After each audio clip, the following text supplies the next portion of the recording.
Nous sommes à 4 mois d'une élection présidentielle importante. Comment ce processus important qui a éliminé la majorité des partis significatifs de l'opposition ivoirienne se déroule-t-il? Pour le président Cheikh Tidiane Tiama, président du PDCI-RDA, 2020 n'est pas 2025. 2010 n'est pas 2025. Ceux qui pensent qu'ils peuvent s'en sortir de cette situation, je dirais, par la violence, s'y trompent. Des arrestations arbitraires, des menaces, des intimidations. Les Ivoiriens vivent dans une atmosphère assez délétère. La Côte d'Ivoire est même le 3e pays demandeur d'asile en Afrique. Pour le président Cheikh Tidiane Tiama, nous devons gouverner autrement. Mesdames et messieurs, bienvenue sur votre chaîne préférée.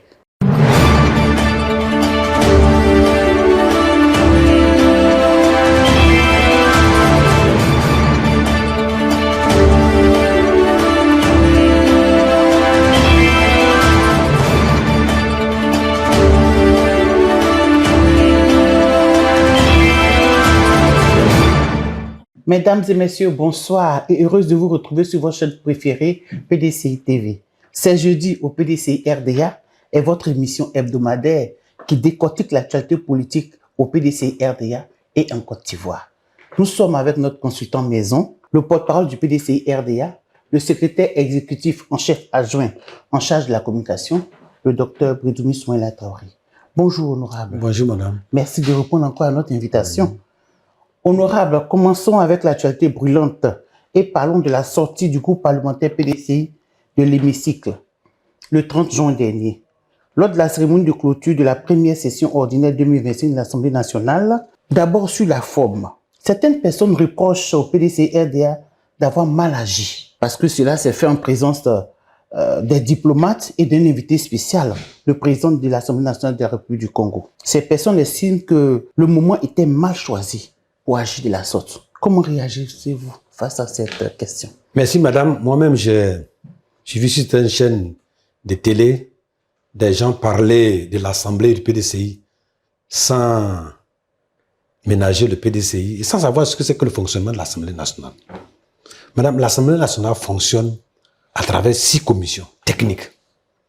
Permettez-moi que j'explique. Et les partis politiques sont répartis dans ces commissions techniques qui analysent les projets de loi ou bien des propositions de loi. Après ces analyses, la commission se réunit pour adopter un rapport. Après ce rapport, l'ensemble de ces lois qui sont dans les 6 commissions sont programmées en session plénière technique et c'est présidé par le président de l'Assemblée nationale. À ces sessions plénières, on ne fait pas inviter, on n'invite pas le gouvernement, on ne invite pas les autres, on vient, c'est technique. Mais il y a, en plus de ces sessions plénières techniques, il y a 2 sessions qui sont politiques. Ouais. C'est la session plénière de l'ouverture et la session plénière de la clôture. À ces sessions, il n'y a pas de discussion. Il n'y a pas d'autres points à l'ordre du jour. Le président de l'Assemblée nationale vient faire son discours d'ouverture et son discours de clôture. Ces discours sont politiques. Ouais. Et c'est pourquoi on invite les membres du gouvernement, à travers le Premier ministre, on invite les diplomates, les chefs traditionnels, les chefs religieux, pour parler des problèmes politiques de la nation. Le PDCI RDA est sorti une fois ou deux sur les plénières techniques. Nous nous sommes concertés avec le président national. Nous avons estimé que nous avons un rôle de participation parce que, figurez-vous, madame, quand le PDCI RDA n'est pas à la session technique, les débats ne sont pas profonds. C'est nous qui regardons les tests, toute modestie comprise, mise à part.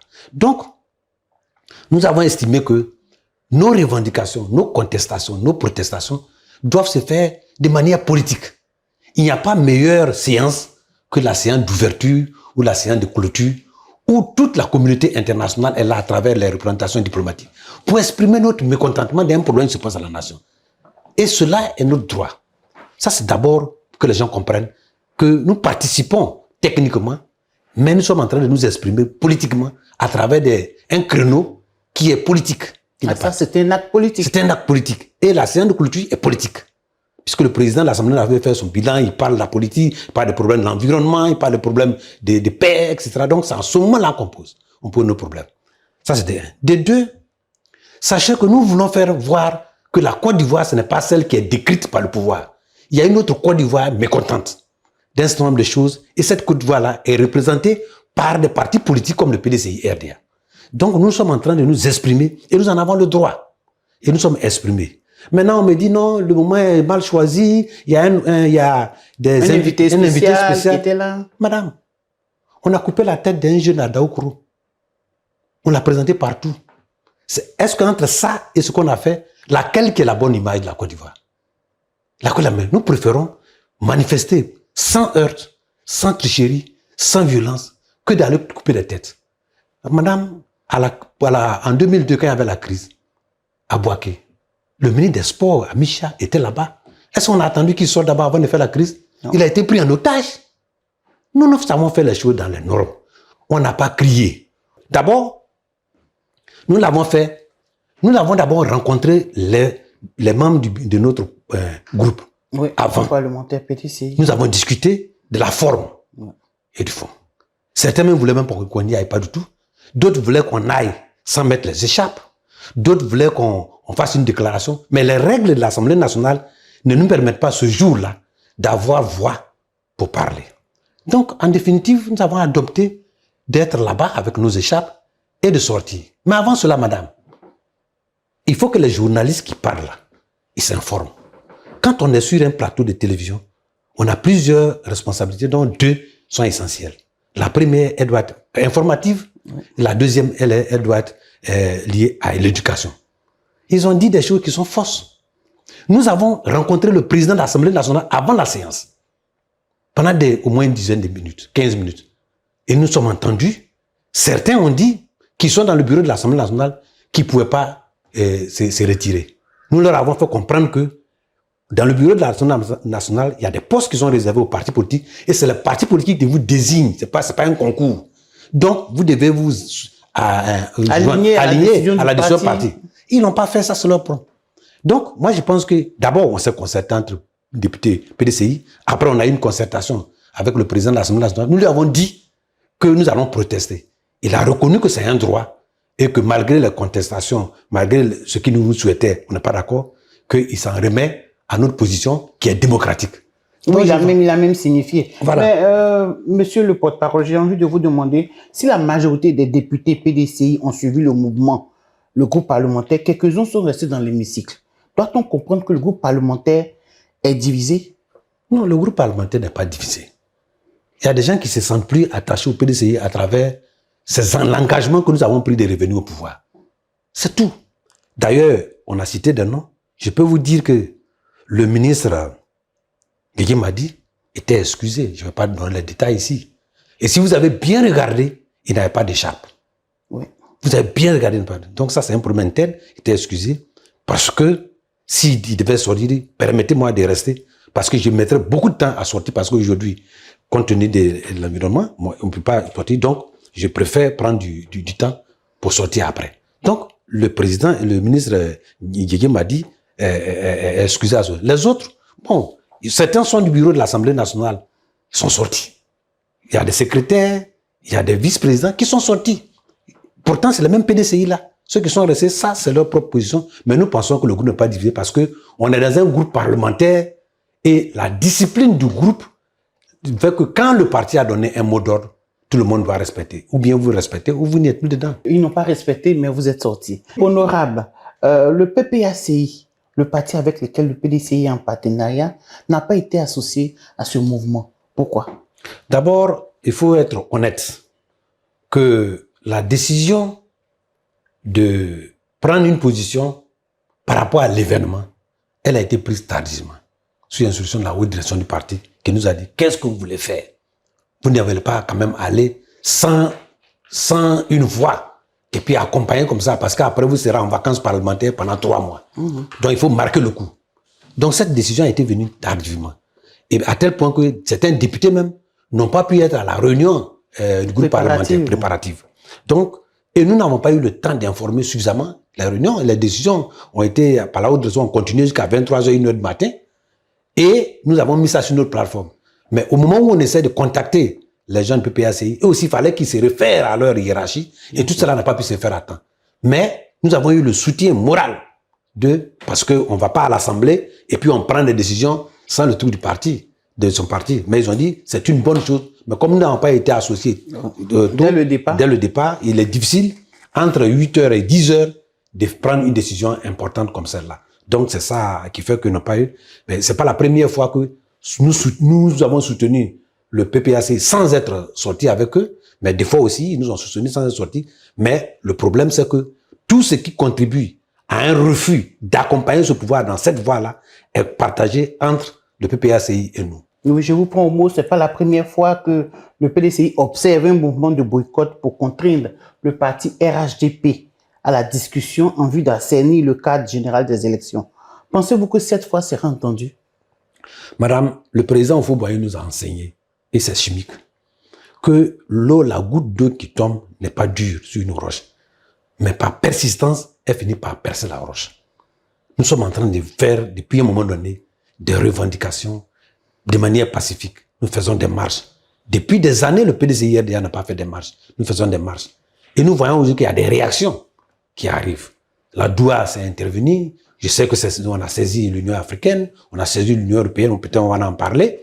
Donc, de plus en plus, les gens comprennent à comprendre que pendant qu'on dit que tout est calme, c'est un calme qui peut précéder des mouvements plus violents. Et nous ne voulons pas qu'il y ait la violence. Et nous sommes en train de marcher démocratiquement.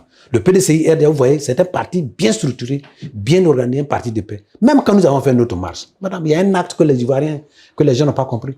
Après, on a donné instruction à ce qu'on aille ramasser les autres. Ça, c'est le civisme qui est propre au PDCI-RDA. Parti fondateur, parti de paix, parti qui construit. Aucun autre parti. On n'a pas vu une douille de munitions. On n'a pas vu des machettes. On n'a pas vu des gourdins. On n'a rien vu.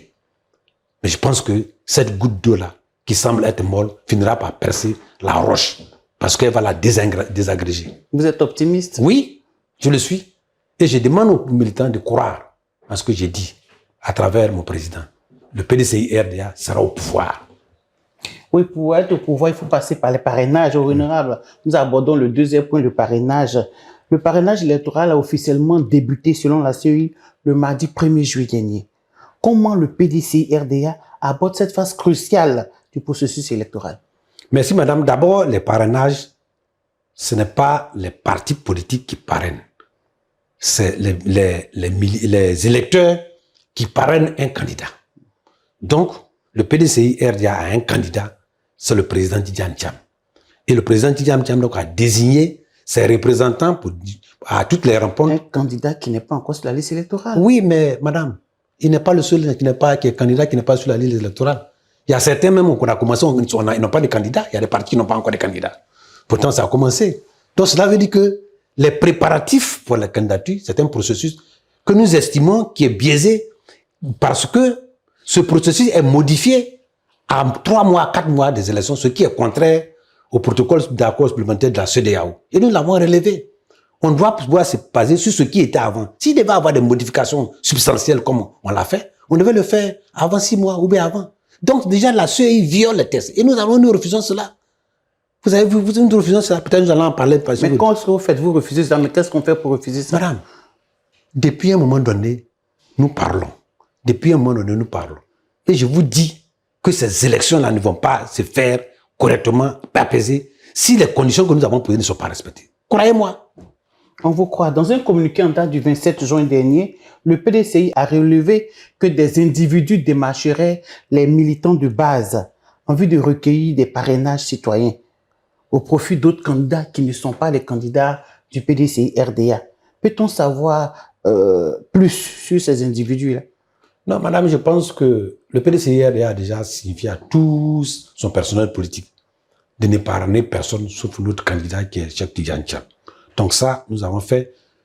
Le président du parti a fait déjà une conférence à distance avec tout le personnel politique pour leur dire, et l'informateur est en train de passer. Mais au-delà de ça, madame, quelqu'un qui veut être président de la République et qui déjà commence à tricher, ça c'est la tricherie. Puis vous allez voir des gens pour dire non, moi je suis PDCI, alors que vous êtes en train de tricher. Si vous n'êtes pas suffisamment honnête pour dire moi je suis un candidat indépendant, je ne suis pas candidat du PDCI-RDA, mais je veux que vous me parrainiez parce que je porte des valeurs. Ça c'est être honnête. Mais déjà quelqu'un qui commence à tricher, en disant, oui, en portant des maillots, en portant des choses, en allant dire aux gens, oui, c'est même PDCI. Ça, c'est déjà, moi, je pense que déjà, les Ivoiriens doivent comprendre que c'est le faux. Et ils doivent même refuser même de leur faire confiance déjà. Parce que quand on veut commencer à tricher, ce n'est pas la peine. Moi, je bredouille. Je ne veux pas aller quelque part pour dire, bon, écoutez, moi, j'ai fait la campagne dans une zone où il y avait PDCI et PPACI. Mais je ne veux pas aller voir les gens pour dire que non, je suis PPACI, votez pour moi pour les blaguer. Ça, c'est la tricherie. Ça, c'est la malhonnêteté politique. Et ça, on doit pouvoir bannir ça dans nos règles. Quelqu'un qui veut être indépendant, qu'il soit courageux pour dire aux gens, je suis indépendant, je ne suis pas PDCI, je peux porter des valeurs, je vous demande de me parrainer. S'il n'est pas franc, il est déjà fort long.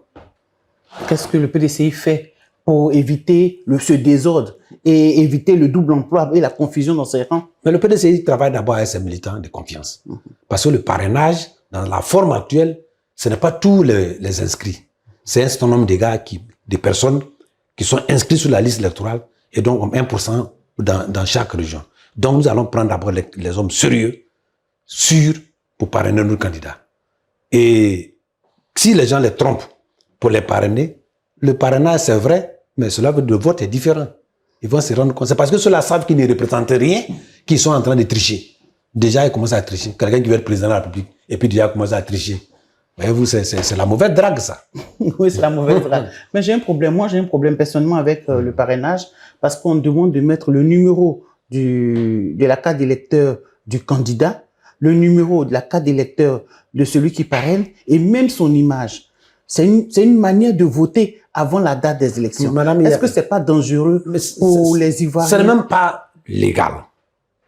Puisque le vote même, il est confidentiel. Oui. Donc, normalement, le parrainage, si on veut bien voir, c'est une présomption de vote, c'est une volonté de vote par anticipation. C'est ça. Donc, normalement, en faisant ce parrainage de cette forme, nous violons le secret des votes. Oui. C'est de un.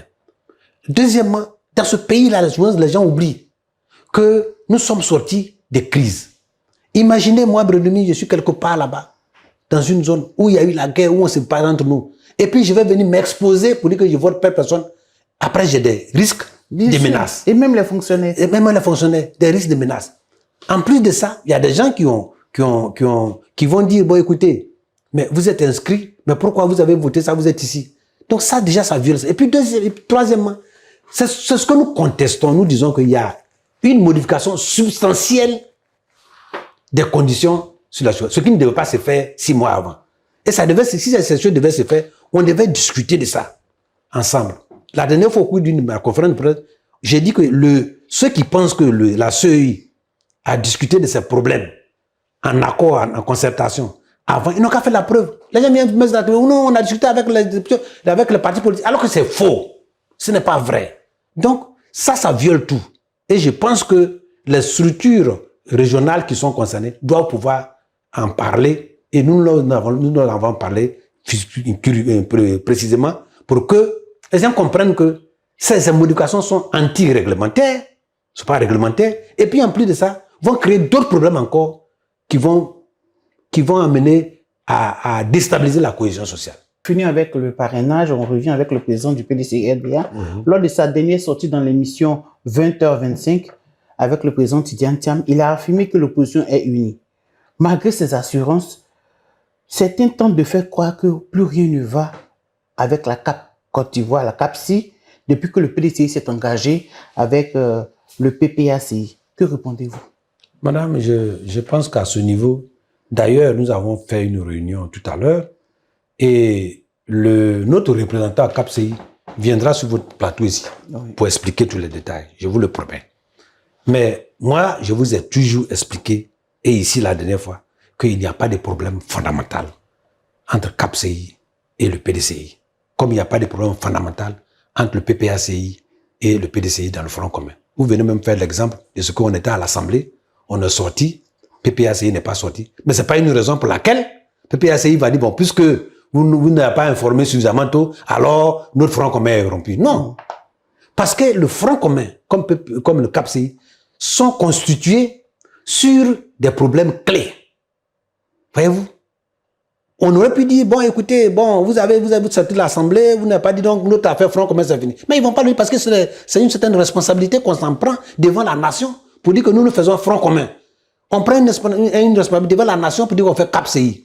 Pour résoudre un certain nombre de problèmes qui concernent tous les Ivoiriens, tous les partis politiques, tous les leaders politiques. Est-ce qu'aujourd'hui, le fait que nous signions un accord avec le PPAC pour faire le commun, est-ce que les problèmes ont été résolus entre le PPP, le pouvoir et CAP-CI sans que ça ne prenne en compte les problèmes que le CAP-CI a signés? Non. Nous avons dit ici que qui est capable aujourd'hui de mettre ensemble l'opposition sur des points clés? Il y a comme s'il y a deux blocs parallèles. On dit l'opposition en deux volets. Deux blocs parallèles qui ont tous les mêmes soucis, mais qui ont du mal à se mettre ensemble. Le PDCI-RDA s'est offert un pont entre ces deux blocs pour qu'ensemble, nous allions attaquer les mêmes problèmes. Et c'est ça ce que le PDCI a fait. Et je crois que, normalement, le PDCI devait être félicité pour avoir réussi à le faire. D'ailleurs, des gens disent, mais PDCI-RDA, on nous critique. On ne peut pas faire alliance avec un parti de gauche. Écoutez, on a vu dans toutes les démocraties que sur certains points de la nation, il y a des votes qui sont communs. Il y a des votes qui sont communs sur des problèmes de la nation.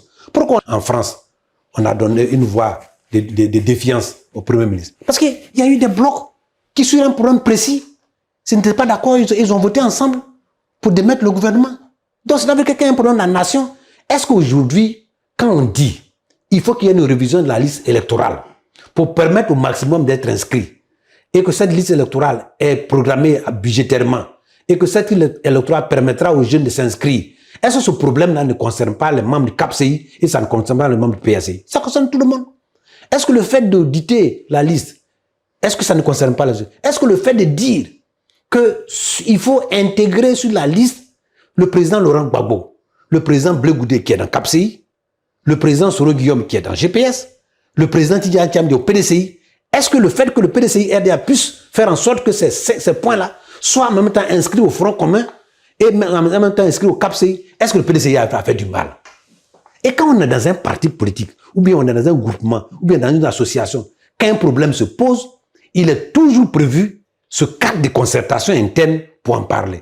Se faire fi de cela et aller quelque part en parler, je pense que ce n'est pas la meilleure façon de faire. Ce n'est pas la meilleure façon de faire et le président Tidjane Thiam en est conscient. Le président Tidjane Thiam, toujours dans son interview, a évoqué le cas des militants du PDCI qui sont en détention. Il a parlé du président de la JPDCI rurale, Innocent Yao, et de Macron Premier. Mais il a aussi cité le ministre Joël Nguessan, qui lui est RHDP. De même, il a parlé des manœuvres d'intimidation visant ses collaborateurs honorables.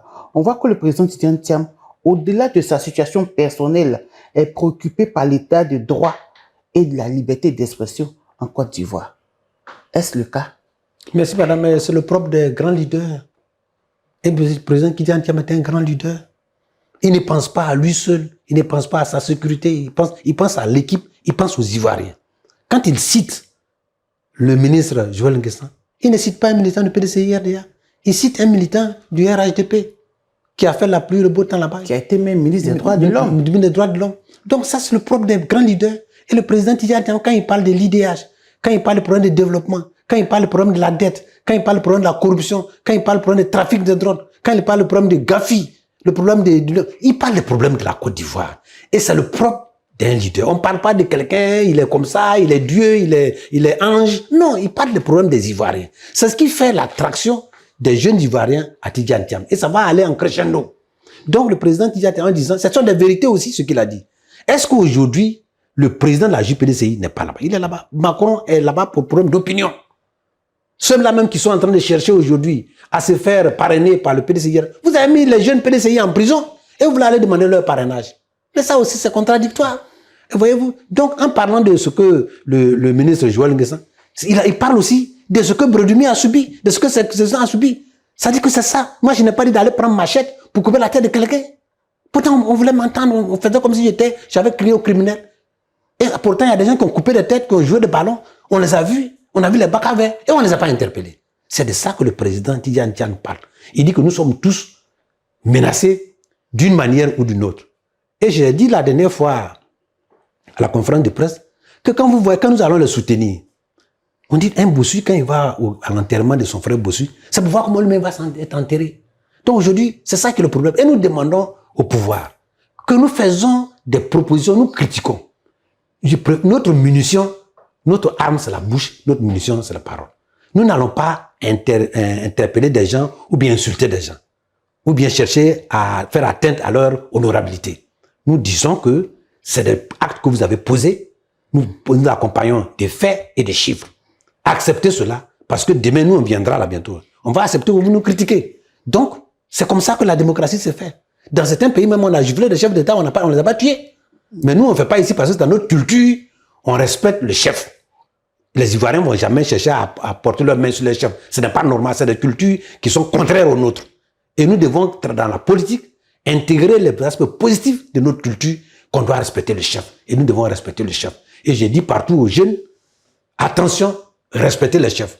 Sur une des chaînes de télévision, j'avais dit en son temps, du vivant le président Bédier, que évitons d'insulter les présidents et les anciens présidents qui sont nos chefs. Parce que c'est quand même des gens qui représentent tout un groupe et ils ont une vision, c'est pas la peine. Mais on voit sur nos chaînes, on voit les ministres qui vont aller insulter notre président partout dans le monde, les traités de zozo, de quoi. Et on ne voit même pas les réactions.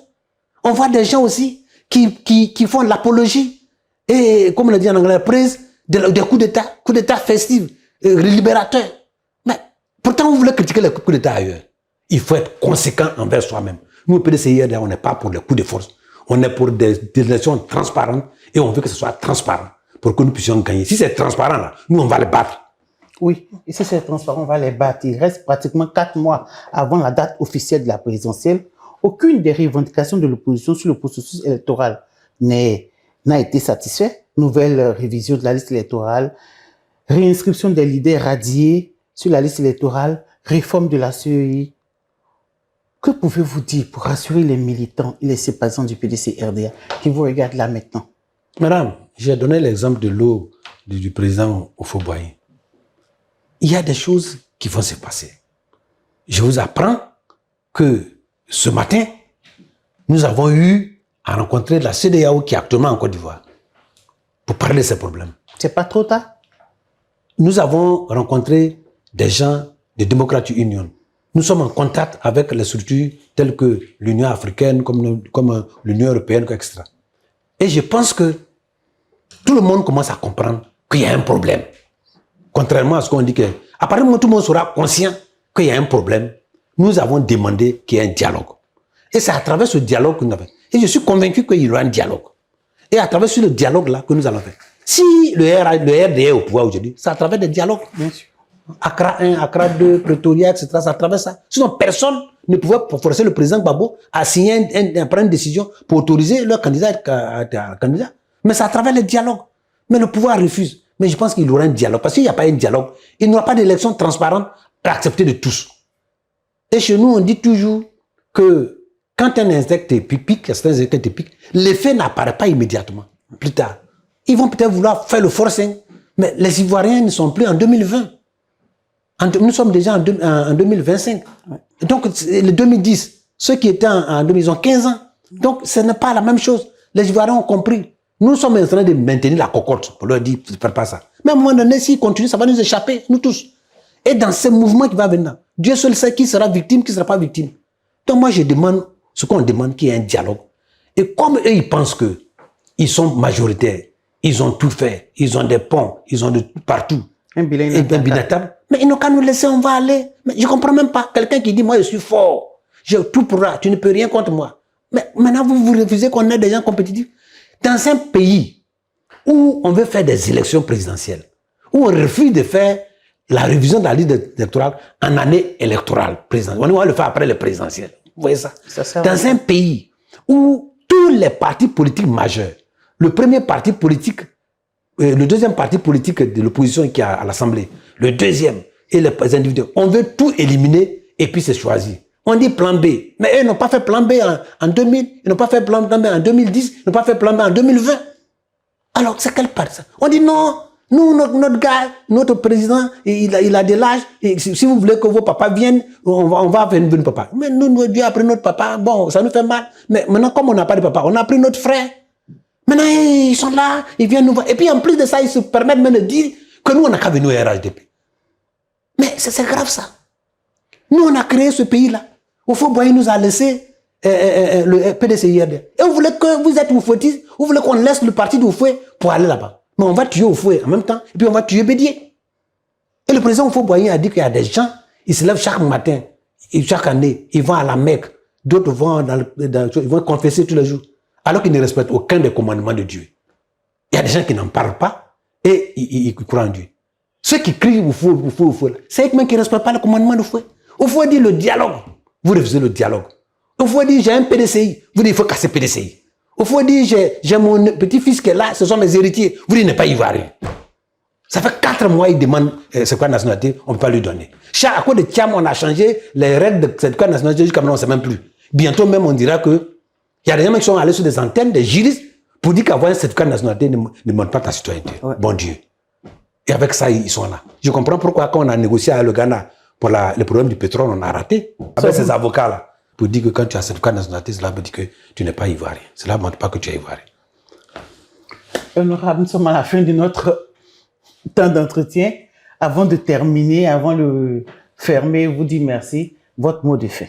Mon mot de fin, et je le dis toujours aux militants, ils n'ont qu'à regarder droit dans mes yeux pour leur dire que ceux qui pensent que Thiam ne sera pas candidat, ils sont en train de penser. C'est le moment même de venir ensemble qu'on se batte. C'est pas attendre que demain, quand Thiam va être inscrit, en ce moment, on va voir la maison du parti en Russie, les gens vont venir. C'est maintenant là, c'est maintenant là. Nous, on ne se bat pour ça. Et Dieu n'est pas contre nous. Dieu n'étant pas contre nous, Dieu peut tout faire. Quand il n'y a pas de solution humaine, il y a une solution divine. Le président Thiam sera candidat. Et on va aller aux élections. Et comme Dieu même a tracé son chemin, la volonté de Dieu va se réaliser. Et nous serons au pouvoir. Il faut qu'ils croient, ils n'ont qu'à se mobiliser. Il va y avoir une révision de la liste électorale. Et les gens vont se réinscrire. D'ailleurs, ils ont triché en plus de ça, en faisant des mineurs qui étaient en 2024, qui avaient moins de 18 ans. On les a inscrits, on va les réinscrire ici. 5 000 et quelques. Et ceux même qui ont les papiers, on ne va pas les réinscrire. Tout ça là, c'est quoi ça, tout ça là? Donc moi je pense qu'ils n'ont qu'à avoir confiance. Faites confiance à Tidjane Thiam. Pas moi, mais faites confiance à Tidjane Thiam. Rien n'est perdu, tout est à gagner.